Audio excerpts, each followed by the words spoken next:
U-Adazwane wamaZulu FC ukhulume ngezinselele esibhekene neKaizer Chiefs wazwakalisa ukuzwelana nomqeqeshi uNasruddin Nabi.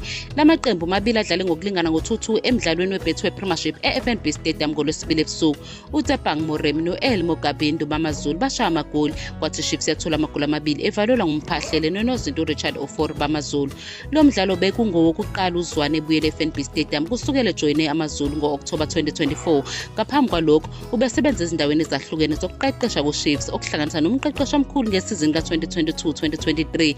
Ushiye iqembu le-Chiefs Academy wajoyina amaZulu ngemuva kokuxoshwa kwaPablo Martin.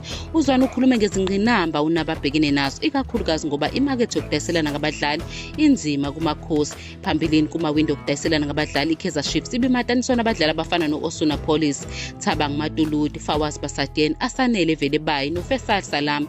Nokho amadila wakwazanga ukweqa umuqa. uZwane uncoma iChiefs ngokugxile ekuthuthukiseni abadlali abasebancane abafana noMfundo Vilakazi, Mduduzi Shabalala, Wandile Duma noSamkelo Zwane abadlale indima ebalulekile kulesi sizini. Ubalule ukubaluleka kwalaba badlali abasebancane wathi balithwalile iqembu noma bekunencindezi, ikakhulukazi njengabadlali abasanda kungena. uZwane ubuye wancoma uNabi ngokukholelwa kubadlali abancane, wathi i-investment enhle yakusasa. Yize kunzima kodwa uZwane uyathemba ukuthi ngokuhamba kwesikhathi iKaizer Chiefs izothuthuka ibe yiqembu eliqinile.